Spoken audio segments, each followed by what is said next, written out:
Alright, YouTube. Right now, I've been doing soil tests, right? I'm planning on building with Adobe and earth in general for a lot of my structures. So, to see what I'm working with, I've made these little samples, right? What these are is simply soil mixed with water. That's this one. This sample is soil and sage grass mixed with water. They seem to have some clay.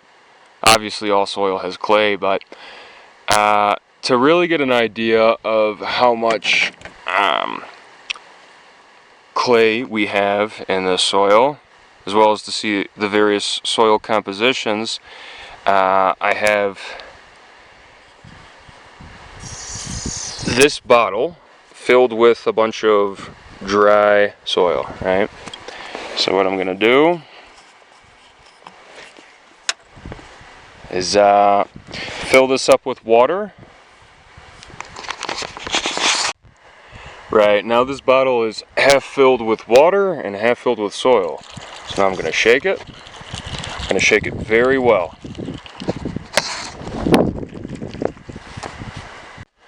Okay, and here we have the soil and water thoroughly mixed, right? I'm going to show this tomorrow, but all of the various particles of varying sizes will precipitate out, right? And depending on the ratio of the particles in this size, that'll show how much of certain types of particulates are in the soil here, right? It's not going to be demonstrative of all the soil here, but it'll be a good idea of what is here, what is in this soil. So I'll check back in tomorrow. We'll do a strength test, a compression test with the standard soil and water, and the soil with sage grass and water. Alright, so here I have the Starlink set up. It's running into the trailer. The Starlink works fairly well, but for remote locations like the one I'm in, it doesn't give you unlimited data, at least at high speeds. So that plugs into there. I have organized the trailer quite a bit more. It's not done by any stretch of the imagination, but here I have a fridge and a freezer, and everything seems to be working with my power. I had the power draining. I had my computer, my phone, the fridge, freezer, the Starlink, all going at once, and I think that was drawing about maybe 260 watts, something like that. And the solar panels are able to make that, so that'll be enough power. Okay, and then coming down here, this is where I'll be building a little structure. I have my outdoor shower set up here. It's hot water heater, some water here, my soap and shampoo, conditioner. You have to use conditioner if you have long hair. I learned that the hard way. And then my little kiddie pool. So it's very cold showering on a mountaintop. It's very cold. So I cleared all of the dead trees out of this area. There were lots of dead trees. I moved them over there and over here. Lots of dead trees. Now I'm going to begin preparing the site for a foundation. I think I'm just going to use the local stones and build the structure of adobe. I was looking into building codes where I'm at. I don't think there should be a problem with it, so yeah. I know that all of this dead wood piled up is a fire hazard, right? And the plan is with this is once I have a structure set up, I'll be digging a hole, lots and lots of holes in this general area, right? All this dead wood. I'll be digging a lot of holes and then burying the wood down into the holes, right? And I'm thinking that's where the vegetable patches, the potato patches, and everything will be. They call that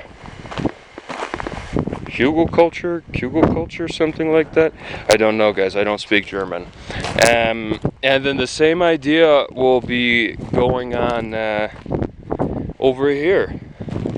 It'll be a little trickier, just because there are so many more stones over here, but I think having 2 vegetable patches will be very good. That'll help cut down on the food bill. So yeah, I'll update later. Look at that. Let's see if we can zoom in. Yeah, we could zoom in. Some of you might think this is weird to be pointing out elk droppings like this, but they're pretty fresh, you know. They still have a lot of moisture in them. This is right here by the build site. I thought I'd point that out. I can't wait to I can't wait to hear the elk calling in the autumn. That's always so cool. All right. So I got some work done here. What I did was I used this cultivator right here to rake up a lot of the pumice and dead plant matter, all the sticks and the branches and whatnot, and I tossed that to the side. And then I went through the stones here, right? And I've begun to make distinct piles for different types of stones, right? Here I have small flat stones. Those are good for shams or cheats or whatnot. Here I have large flat stones. Those are good for well, pretty much anything, right? Those are really handy for everything. Here's a bunch of pumice. Pumice really isn't good for anything. I'll probably use it for rock mulch and drainage, and I'll probably crush it up into gravel. Or maybe I won't, I don't know. And then here I have a bunch of what I think is basalt. I think it's red basalt. I'm not a geologist, but I can tell that this is good stone. I can look at it and, you know, yes, it's igneous. Yes, it does have a lot of, you know, pores to it, but this is the best quality stone I have here, and I think it's gonna cut very nicely. I was testing on some of these smaller pieces, right, and that might be andesite, I don't know, but man, this stuff, like I said, even though it's an igneous rock, it does cut pretty nicely. So yeah, I'm just staging this area, and well, we're gonna make her happen. We're gonna make her happen. Alright, YouTube. I'm sitting out here, I'm having me a stogie, and I think the monsoon's finally here. I think I made it just in time. I'm starting to feel raindrops. I don't know if it's really gonna come down, but man, oh man, I'm excited. If it does, I'll pull out the camera again, but yeah, man, look at that, it's coming down. Ooh, but here's a bit of an update on all the stones I've been gathering. There's some large ones, A lot of big ones. That's what I really need. I got a lot of these right here. I think I'm going to use these for tie stones. Maybe these ones will work, but I know these will. Alright, well, we got a couple of drops, but it's a couple hours later and really didn't rain at all. Anyhow, a couple days ago I set up this experiment for the soil tests, right? I don't know how well it shows up on camera. I will hold this up, maybe to the light somehow. Like I said, I don't know how well it shows up on camera, but you could see very distinctly the different layers of soil particulates, right? You could see up top you have all the plant matter and whatnot, and you have some mulch below that. Then you have your clay, right? Below the clay you have your silt, and then you have your sand and larger sediments, and at the very bottom you have the biggest sediments. So just ballpark, I would say this is about maybe 25, somewhere between 20 and 30% clay, which is what I really need to know for construction. And here we have the two different samples with the only soil and then the soil with the sage-grass added. According to my research, the sage-grass should have a higher compression strength, so I'm going to put these down and we're going to just put it in between my thumb. And, I am going to see just how strong each of these is.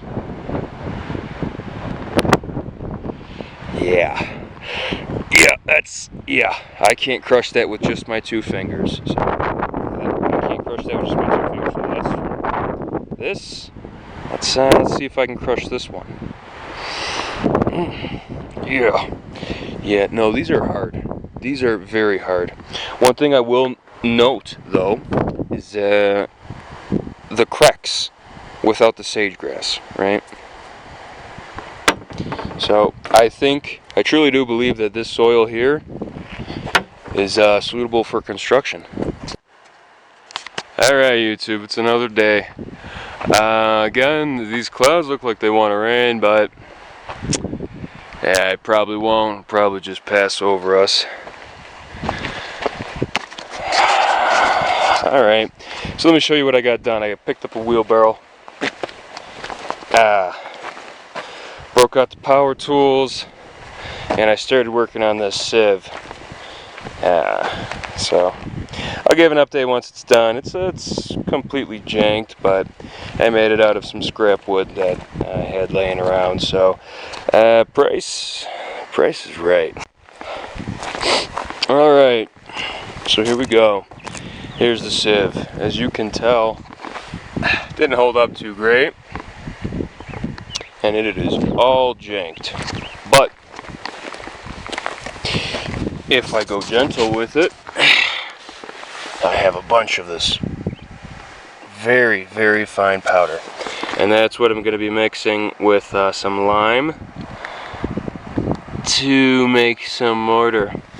I'm going to also do some experiments with this to see how good of adobe this will make. So I'll keep you updated. Alright, here is a progress update on the raspberries. They are doing very well. Even though it drops down to about 45, 46 some nights. Yeah, these, like I said, these are heirlooms from Wisconsin. These things do not die. So, yeah, I mean, really the only thing I'm worried about is animals getting to them. Either the elk, the pronghorns, or the cows. But yeah, this one right here ain't doing so great. That's because I think that one got a little bit of root rot on the ride down. But yeah, you can see right here, these ones are doing just fine. Doing just fine, just fine. Yeah, they're dead. Oh, look at the beetle. Pretty beetle. And the potatoes are doing good too. Yep, they're taking off. Alright, and then one final update on the build for this video. Got it all planned out. Started digging trenches. Started getting the floor somewhat level. Yeah, it's gonna take a while. One thing I want to mention is that I'm not gonna have to really worry too much about drainage, right? Because I have a bunch of pumice here on site, right? And so just putting some pumice all along inside of these trenches underneath the foundations, making it slightly sloped so that way it all drains out. I don't know if you could tell from the camera, but it all comes down here, and this is where the water will drain. It'll run off when the monsoon comes. So that's something you gotta take into consideration if you're gonna be just building anything. But alright, yep, that's it for this video.